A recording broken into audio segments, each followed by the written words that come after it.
বিধায়ক তহবিলের টাকা নিজের বিধানসভার কেন্দ্রে খরচ করতে পারছেন না বিজেপি বিধায়ক শঙ্কর ঘোষ।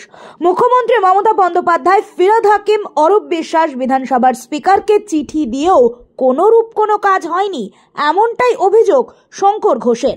এছাড়াও তিনি জানিয়েছেন বিরোধী বিধায়কদের কাজ করতে দেওয়া হচ্ছে না। আজকে আমার এই ধর্ণা পূর্ব নির্ধারিত। এই রাজ্যের মুখ্যমন্ত্রী বারংবার তিনি বিধানসভার অভ্যন্তরে বলেছেন যে বিধায়করা বিধায়ক উন্নয়ন তহবিলের টাকা আমাদেরকে দিন, আমরা এলাকার উন্নয়নের সহযোগিতা করব।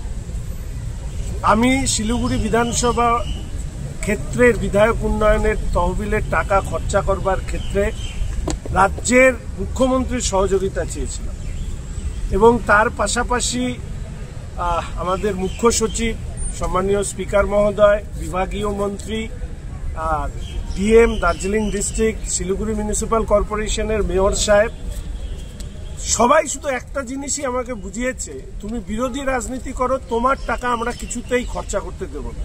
আমাদের শিলিগুড়ি উচ্ছন্নে যাক, উন্নয়ন বন্ধ হয়ে যাক, সামান্য কয়েকটা টাকা আমি কর্পোরেশন এসজেডিএ-কে দিয়ে দিতে চেয়েছি, কিন্তু তারা কিছুতেই এই টাকা খরচা করবে না। এক একটি কাজের পেছনে কোনোটায় 9 মাস, কোনোটায় 12 মাস, 14 মাস বারবার করে আমার সুক্তলা চটির সুক্তলা খুইয়ে দিয়েছে, তবু কাজ করানোর ক্ষেত্রে পাগল হয়ে যেতে হয়েছে।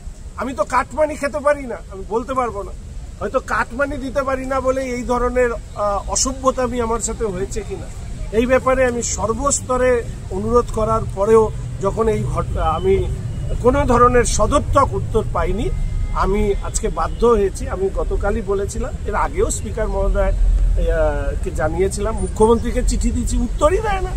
এমন মুখ্যমন্ত্রী, গণতন্ত্রের নাকি রানী নাকি পূজারী কে বলে ওনাদের, উনি তো গণতন্ত্রের হত্যাকারী। তো স্বাভাবিকভাবেই শিলিগুড়ির মানুষ জানুক যে শিলিগুড়ির বিধায়ক তিনি তার লড়াই করে যাচ্ছে এবং কেন্দ্রের সরকারের সহযোগিতা নিয়ে ইতিমধ্যে শিলিগুড়ি সংলগ্ন অঞ্চলে প্রচুর কাজ হয়েছে।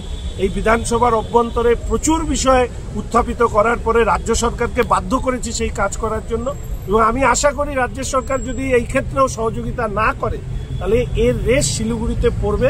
শিলিগুড়ির মানুষকে সাথে নিয়ে আবার নতুন আন্দোলন হবে। বিধায়ক উন্নয়ন তহবিলের টাকা জনগণের টাকা, এটা কোনো এমএলএর টাকা নয়, কোনো সরকারের টাকা নয়, কালীঘাটের টাকা নয়, ফলে স্বাভাবিকভাবে সেই টাকা ওনাদেরকে খরচা করতে হবে।